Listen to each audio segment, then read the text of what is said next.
मित्रों नमस्कार। जैसा कि आज के हम अपने वीडियो में लेकर फिर प्रस्तुत हुए हैं छायावाद के प्रसिद्ध कवि जयशंकर प्रसाद जी के द्वारा रचित कामायनी से श्रद्धा मनु नामक अध्याय का हिंदी व्याख्या भाग देखेंगे। इसमें मित्रों जब पृथ्वी का अर्थात पृथ्वी पर जब प्रलय होता है तो उस समय चारों तरफ जल ही जल दिखाई देता है। तो उस समय मनु किसी नौका का अर्थात नाव का सहारा लेकर के हिमालय पर्वत के पास पहुंचते हैं। वहां पर उनकी मुलाकात एक स्त्री से होती है, जो स्त्री श्रद्धा थी। तो मित्रों यहाँ पर यानी श्रद्धा और मनु के बीच में क्या क्या संवाद हुआ, क्या क्या दोनों के बीच बातचीत हुई, वही बात इसमें लिखी भी गई है। यानी अंत में श्रद्धा मन को मानव निर्माण का उपदेश देती है और वही देखिए बात यहाँ पर क्या क्या बताई गई है। तो चलिए मित्रों हम इसमें यानी अध्याय को शुरू करते हैं। इसमें देखिए पहली पंक्ति है, कौन तुम संसृत जल निधि तीर तरंगों से फेंकी मणि एक कर रहे निर्जन का चुपचाप प्रभा की धारा से अभिषेक। पहले हम इसका शब्दार्थ देखते हैं। यानी कौन तुम कौन हो। संसृत माने संसार रूपी, जल निधि समुद्र, तीर माने किनारे या तट पर, तरंगों माने लहरों के द्वारा, फेंकी माने फेंकी गई, मणि माने मणि, एक माने एक। अर्थात इसका पूरा अर्थ होगा यानी श्रद्धा मन से कहती है कि संसार रूपी समुद्र के तट पर लहरों के द्वारा फेंकी गई मणि के समान तुम कौन हो। यानी संसार रूपी समुद्र के तट पर या किनारे लहरों के द्वारा फेंकी गई मणि के समान तुम कौन हो। आगे है कि कर रहे निर्जन का चुपचाप प्रभा की धारा से अभिषेक। कर रहे और कर रहे हो निर्जन माने सुनसान या शांत, निधनजन अर्थात जहाँ पर कोई व्यक्ति नहीं रहता है उसी को निर्जन स्थान कहा जाता है, यानी सुनसान। चुपचाप माने शांत होकर के, प्रभा माने अपने अपने प्रकाश के द्वारा या उपस्थित के द्वारा, धारा से अभिषेक यानी धारा का अभिषेक कर रहे हो या धारा को सुशोभित कर रहे हो। इसमें यानी श्रद्धा ने कहा कि तुम इस सुनसान अर्थात शांत स्थान पर चुपचाप अपनी उपस्थिति के द्वारा धारा का अभिषेक कर रहे हो या धारा को सुशोभित कर रहे हो। फिर से मित्रों इसका पूरा अर्थ देखते हैं।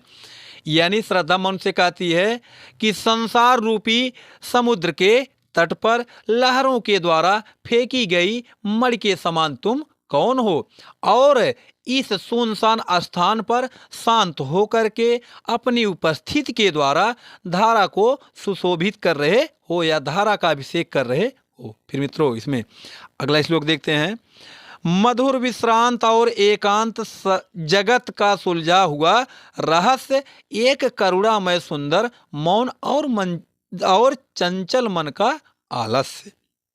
यानी मधुर माने मधुर, विश्रांत माने थकावट या थका हुआ, और एकांत अर्थात एकांत माने शांत या सन्नाटे भरी, जगत माने जगत के सुलझा हुआ रहस्य, सुलझे हुए रहस्य प्रतीत होते हो।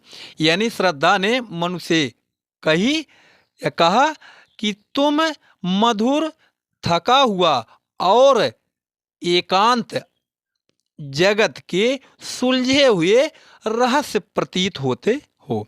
आगे है, एक करुणामय सुंदर मौन, एक तुम तो एक क्या हो, करुणामय अर्थात करुणा से युक्त हो, और सुंदर मौन, और सुंदर मौन क्यों धारण किए हो, और चंचल मन का आलस्य, और जो तुम्हारा चंचल मन है वह आलसी प्रतीत होता है।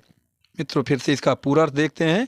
यानी श्रद्धा मनुष्य से कहती है कि मधुर, थका हुआ और एकांत जगत के सुलझे हुए रहस्य प्रतीत होते हो, और करुणा से युक्त अर्थात करुणामय होते हुए भी और सुंदर मौन क्यों धारण किए हो, और तुम्हारा जो चंचल मन है वह आलसी प्रतीत होता है। फिर मित्रों इसमें आगे देखते हैं, इसमें आगे है, सुना यह मनु ने मधु गुंजार, मधुकरी का सा जब सानंद, किए मुख नीचा कमल समान, प्रथम कवि का ज्यों सुंदर छंद। तो मित्रों देखिए यहाँ पर, यानी श्रद्धा की वाणी को मनु ने जब सुना, तो वही बात देखिए इसमें क्या कही गई, यानी सुना यह मनु ने जब मधु गुंजार, मधु माने मधुर, गुंजार माने आवाज या वाणी को, जब मनु ने मधुर वाणी को सुना, अर्थात जब मनु ने श्रद्धा के मधुर वचन को सुना, मधुकरी का सा जब सानंद, जो भ्रमरी के समान आनंद से सुशोभित कर रही थी। अर्थात इसका पूरा अर्थ होगा, यानी जब जब मनु ने आनंद से युक्त मधुकरी के समान श्रद्धा के मधुर आवाजों को सुना या मधुर वचन को सुना, किए मुख नीचा कमल समान, प्रथम कवि का ज्यों सुंदर छंद, जो अपना मुख कमल के समान नीचे किए हुए खड़ी थी, प्रथम कवि का ज्यों सुंदर छंद, वह ऐसी वाणी बोल रही थी जैसे कोई कवि अपनी कविता का पहली पंक्ति पढ़ रहा हो। तो मित्रों फिर से इसका पूरा अर्थ देखते हैं, यानी जब मनु ने मधुर, अर्थात जब मनु ने श्रद्धा के मधुर वचन को सुना या मधुर आवाज को सुना, जो मधुकरी के समान आनंदित कर रही थी या आनंदित करने वाली थी। आगे है, और श्रद्धा कमल के समान अपने मुख को नीचे किए हुए खड़ी थी, वह ऐसी वाणी बोल रही थी जैसे कोई कवि अपनी कविता का पहली पंक्ति पढ़ रहा हो। फिर आगे है, एक झटका सा लगा सहर्ष, निरखने लगे लुटे से, कौन गा रहा यह सुंदर संगीत, कुतूहल रह न सका फिर मौन।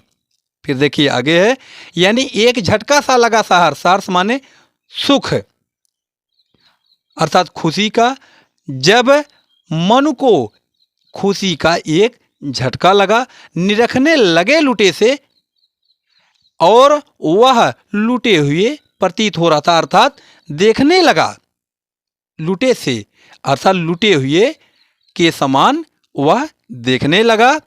कौन गा रहा यह सुंदर संगीत, कि यह सुंदर इतना मधुर गीत कौन गा रहा है। कुतूहल रह न सका फिर मौन, कुतूहल माने जानने की इच्छा या जिज्ञासा, रह न सका फिर मौन, वह शांत नहीं रह सका।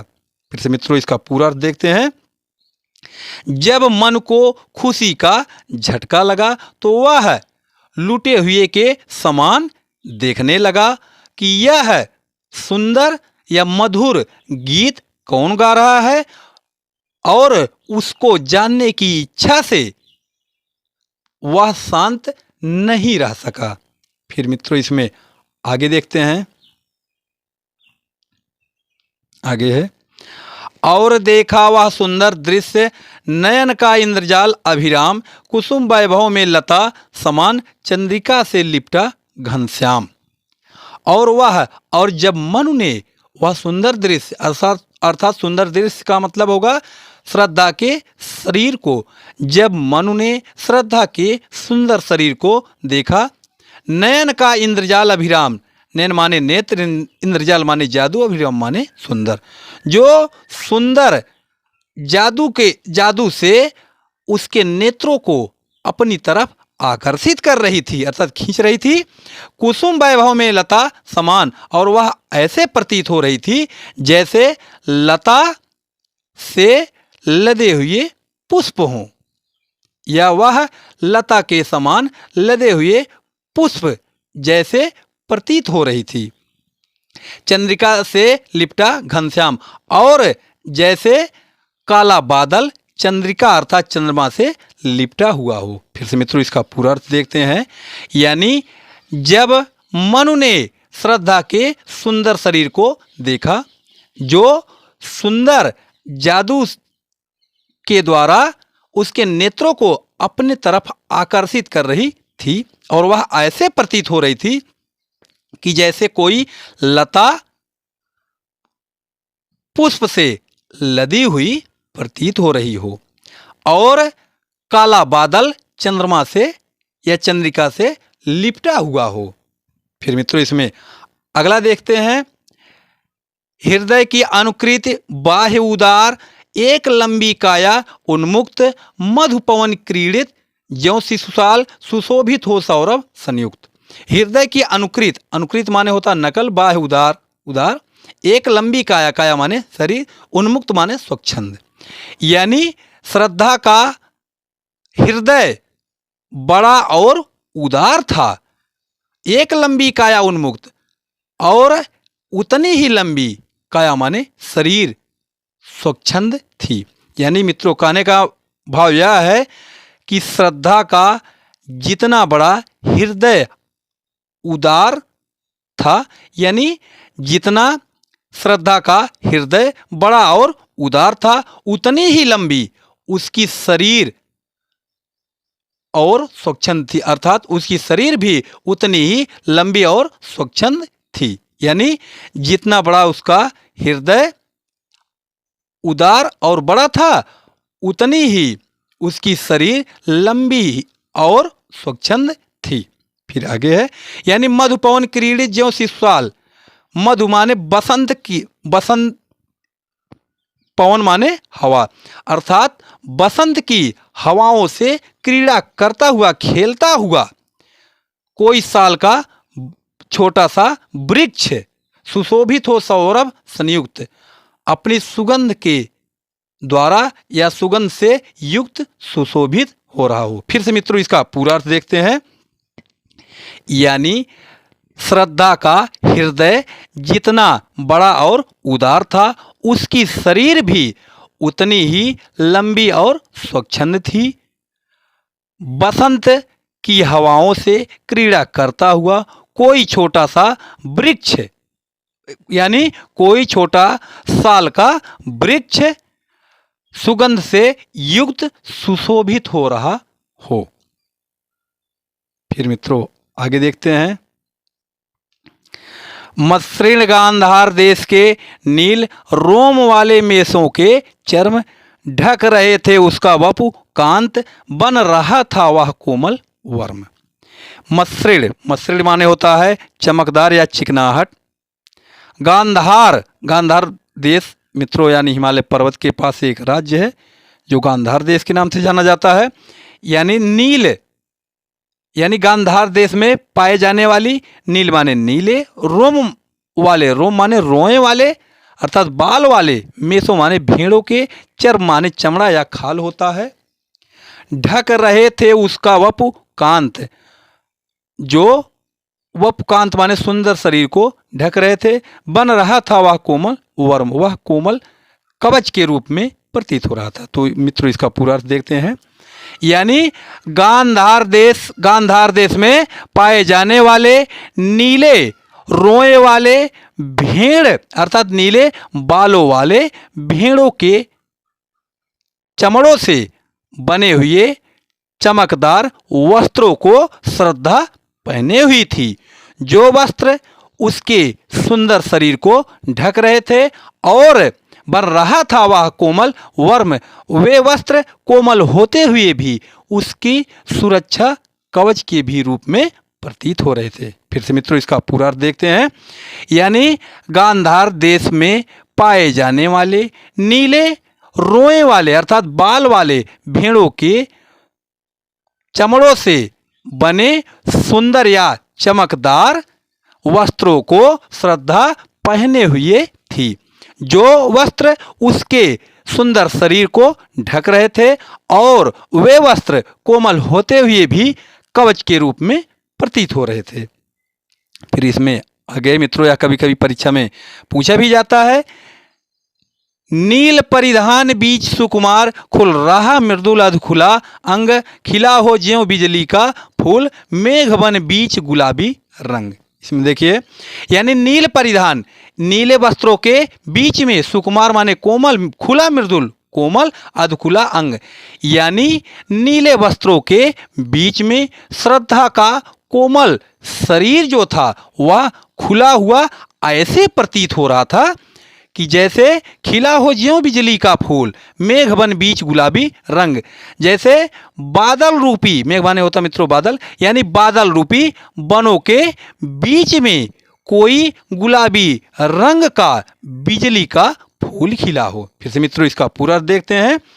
यानी नीले वस्त्रों के बीच में श्रद्धा का कोमल खुला हुआ शरीर ऐसे प्रतीत हो रहा था जैसे बादल या बादल रूपी बनों के बीच में गुलाबी रंग का कोई बिजली का फूल खिला हो। फिर मित्रों इसमें आगे देखते हैं।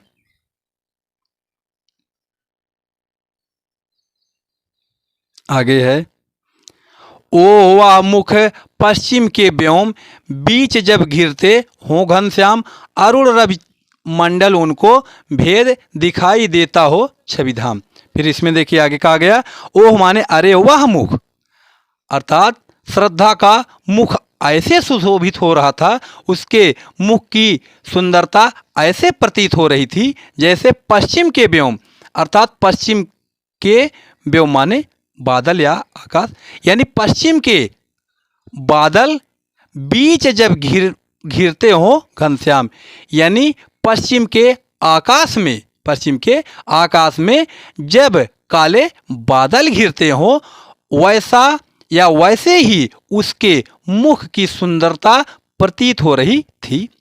अरुण रवि मंडल उनको भेद दिखाई देता हो छविधाम, और लाल सूर्य उनको भेद करके दिखाई देता हो छविधाम, अपनी लालिमा के द्वारा अपनी किरणों को बिखेर रहा हो। फिर से मित्रों इसका पूरा अर्थ देखते हैं। यानी अरे वह श्रद्धा का मुख ऐसे प्रतीत हो रहा था, या श्रद्धा के मुख की सुंदरता ऐसे प्रतीत हो रही थी कि जैसे पश्चिम के आकाश में जब काले बादल घिरते हों तो वैसे ही उसके मुख की सुंदरता प्रतीत हो रही थी, और लाल सूर्य उनको भेद करके अपनी लालिमा युक्त किरणों को बिखेर रहा हो। फिर मित्रों इसमें अगला देखते हैं। घिर रहे थे घुघुराले बाल अंश अवलंबित मुख के पास, नील घन सावक से सुकुमार सुधा भरने को विधु के पास। घिर रहे थे घुघुराले बाल, यानी श्रद्धा के घुघुराले जो बाल थे, अंश माने कंधे पर, अवलंबित माने लटके हुए मुख के पास, यानी श्रद्धा के घुघुराले बाल उसके कंधों पर लटके हुए मुख के पास ऐसे सुशोभित हो रहे थे कि जैसे नीलघन, नीला यानी नीले आकाश का कोई कोमल बच्चा सुधा भरने को विधु के पास, विधु माने चंद्रमा, यानी अमृत भरने के लिए चंद्रमा के पास जाने का प्रयास कर रहा हो। फिर से मित्रों इसका पूरा अर्थ देखते हैं। यानी श्रद्धा के घुघुराले बाल उसके कंधों पर लटके हुए मुख के पास ऐसे सुशोभित हो रहे थे जैसे नीले आकाश का कोई कोमल बच्चा अमृत भरने के लिए चंद्रमा के पास जाने का प्रयास कर रहा हो। तो मित्रों देखिए, यानी इस अध्याय में पहला भाग समाप्त हुआ। तो इसमें आप लोगों को अर्थ कैसा लगा? यदि इसमें यानी पहले भाग का अर्थ आप लोगों को अच्छा लगा हो तो मेरे वीडियो को लाइक करें, शेयर करें और चैनल को सब्सक्राइब करना ना भूलें। मिलते हैं आप लोगों से अगले वीडियो में, तब तक के लिए आप सभी को धन्यवाद।